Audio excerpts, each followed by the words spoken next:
X-ray absorption spectroscopy in heterogeneous catalysis.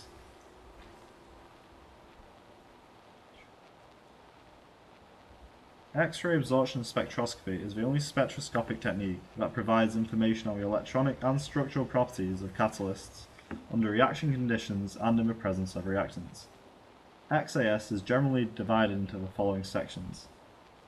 EXAFS technique, which is extended X-ray absorption fine structure technique, which provides geometric information and systems. It helps to study not only the structure of the supported catalysts, but also the interaction between catalysts and the support. There's also AXAFS technique, atomic XAFS, which determines the local structure of a catalyst. Finally, there is Delta XANES technique, X-ray absorption near edge structure, which provides absorbent coverage and binding site information. XAS is the ideal for the study of heterogeneous catalysts, both under realistic reaction conditions and in vacuum. Of the absorption of X-ray, the X-ray beam of intensity I0 passing through a material of thickness X will get reduced to intensity I by an amount that is determined by the absorption characteristics of the material being irradiated. According to the expression, I equals I0 exponential of minus mu e x, where the linear absorption coefficient, mu e, is a function of photon energy. XAS works similarly to a photoelectric effect. However, instead of a photon being absorbed, an X-ray is absorbed by a core electron surrounding a metal atom. It takes certain energy to eject an electron from the metal surface. This energy is known as the work function or binding energy, which depends on the metal. Electrons can gain energy by interacting with photons, or in our case, X-rays.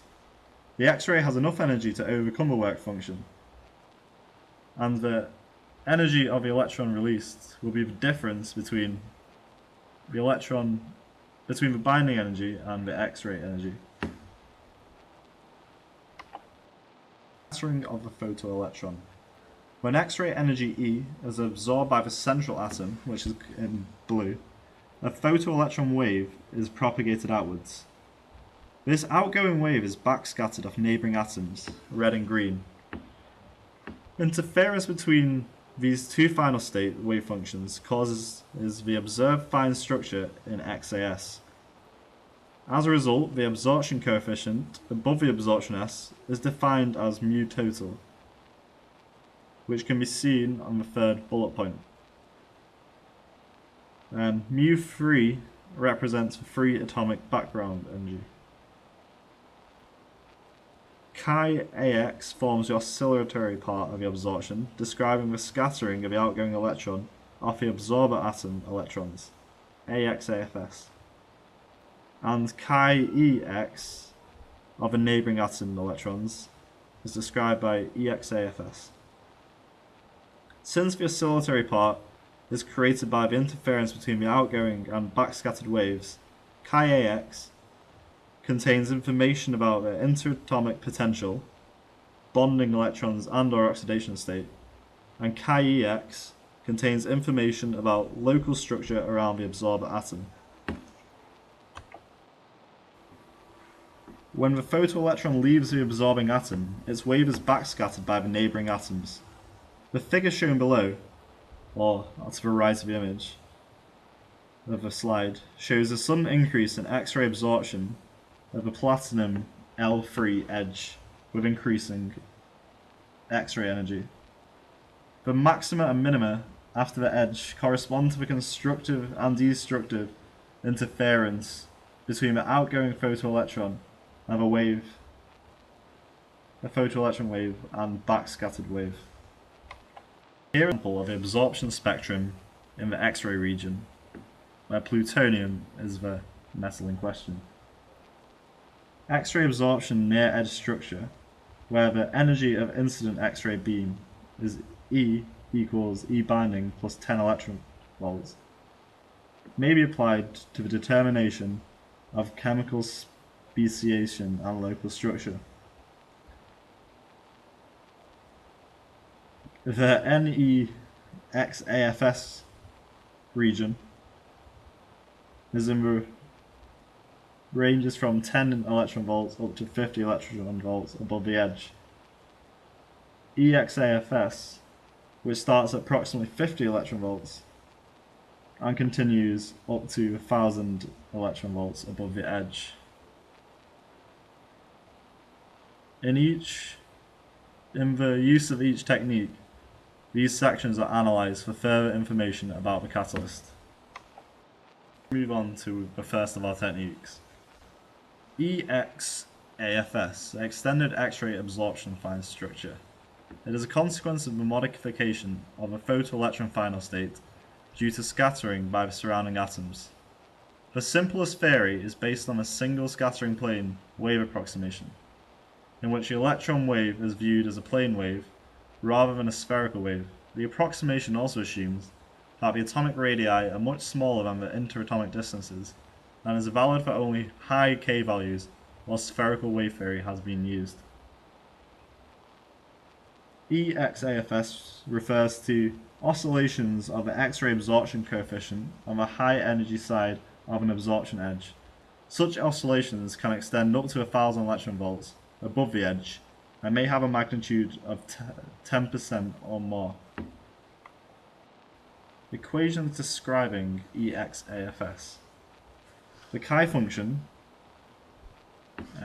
as is the first function, displays the oscillatory effect.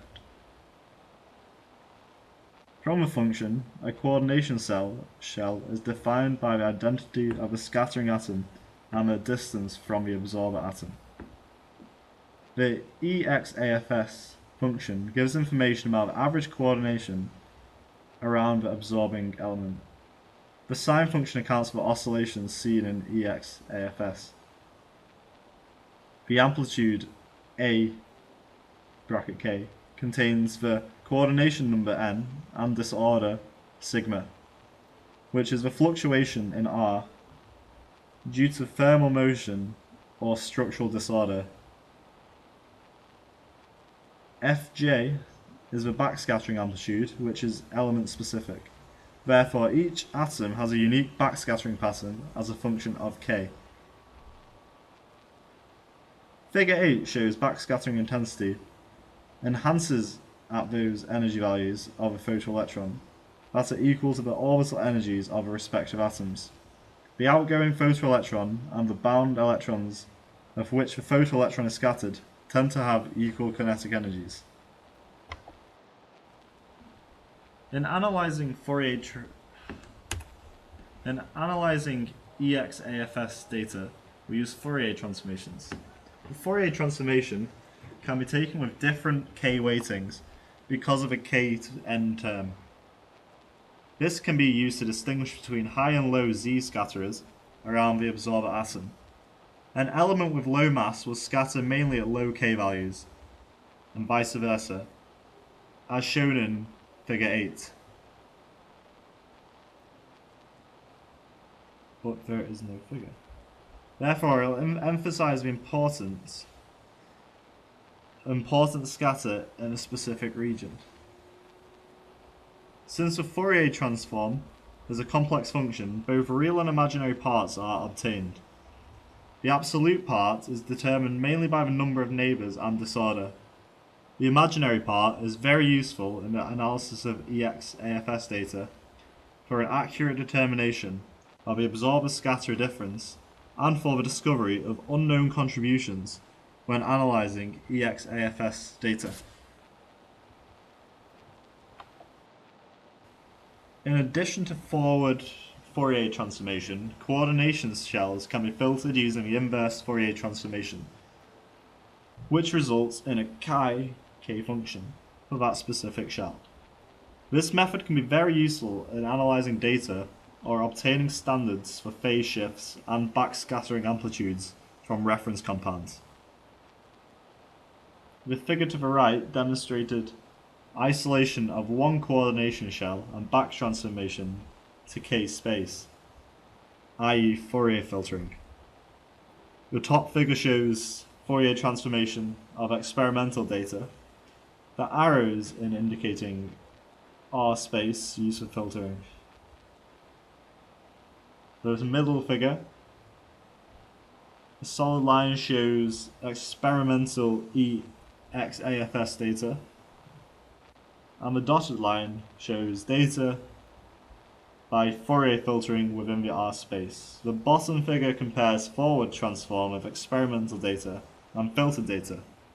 No difference is observed between the first shells in both Fourier transforms, which proves that Fourier filtering errors can be completely avoided by using a slightly shorter range in K-space.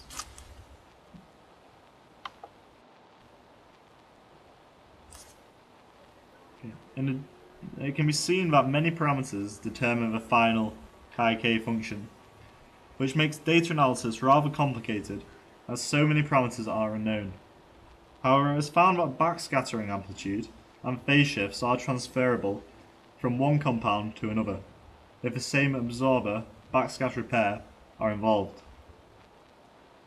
A compound can be used as a reference if it has a uniform structure which is exactly known.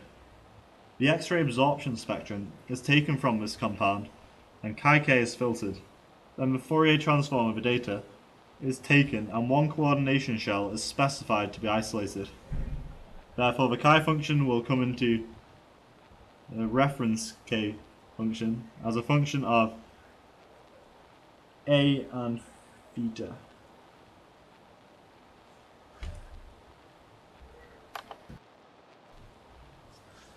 Semi-backscattering amplitude f dash and total phase shift for the reference compound can be determined because Aref and Phi-ref can be experimentally obtained and Nref and Rf are precise values.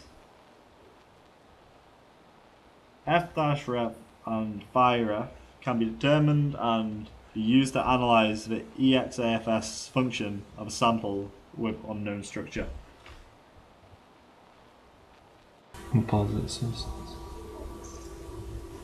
I don't really have anything to say about the first slide.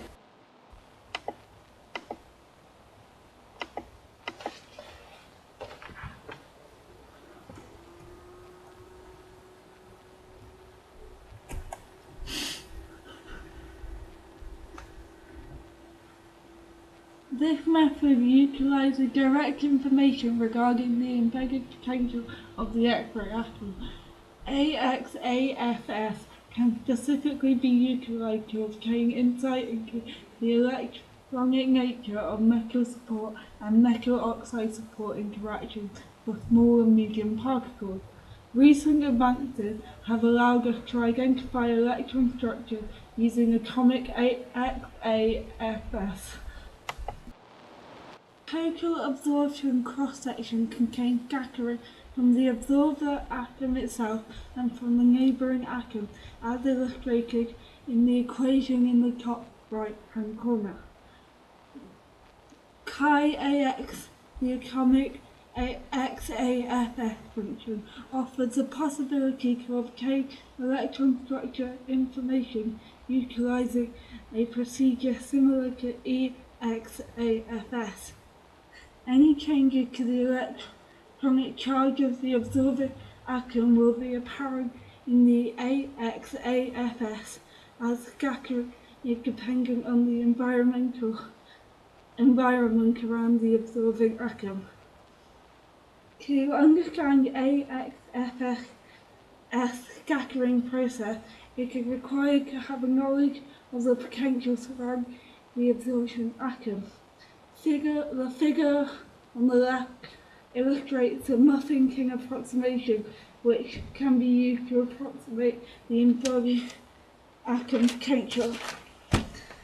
The assumption is made that the potential is spherically symmetric in the Muffington region, which is enclosed in the radial area RMT.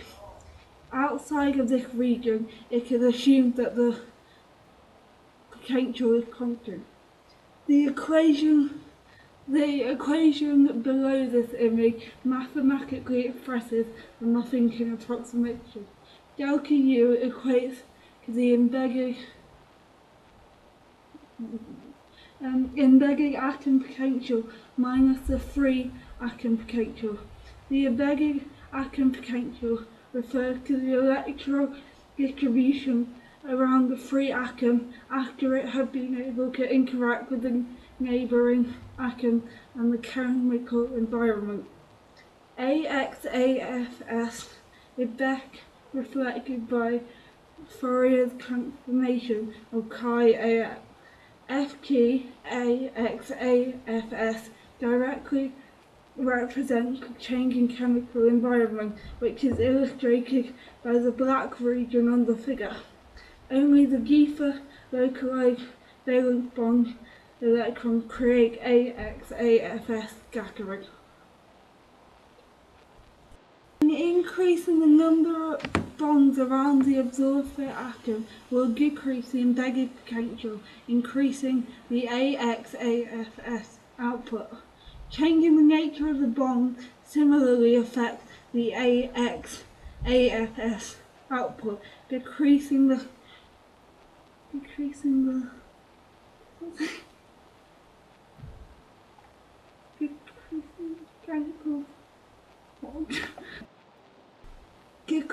the strength of them will decrease the AXAFS output. If you remove electrons from the absorber atom, AXAFS increases. This seems counterintuitive, as you'd expect less scattering with fewer electrons. However, as it's removed from the Fermi level, which is not contributing to the scattering, it just leads to the outer electron being promoted to a higher binding energy and creating more scattering. In order to compare AXAFS data of different systems, it must be separated from the EXAFS data. The EXAFS data can interfere and reduce AXAFS peaks. In the figure,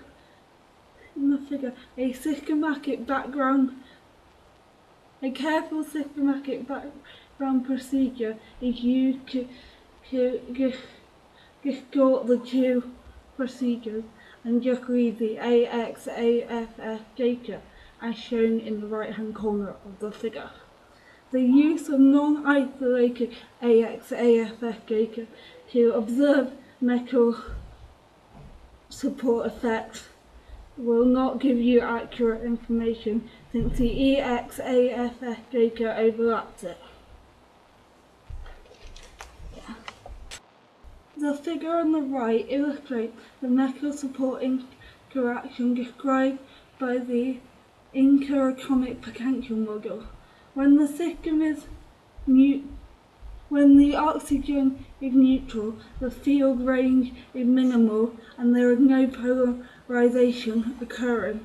The black region represents the FGAXAFS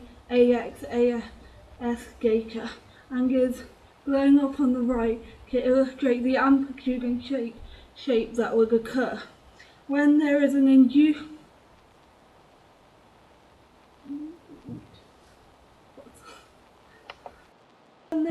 potential created by the oxygen being charged, the FGAXAFS has a greater amplitude. This is due to the induced potential shifting the orbital to higher binding energy. This shows the importance of the support polarization and on the metal support interaction. In a recent study, different zeolite supported PT catalysts were studied and the results are shown in the figure on the left. AXAFS intensity is dependent on the ratio of linearly bonded CO atoms. All the experimental data regarding interatomic potential shows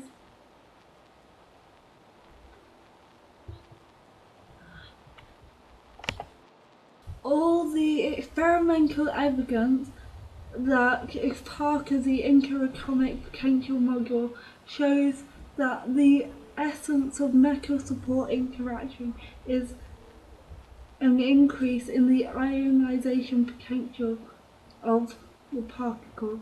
This charge change in electron properties of the support peaky particle induced by the support will lead to a change in the chem absorption properties of the absorbate, such as CO.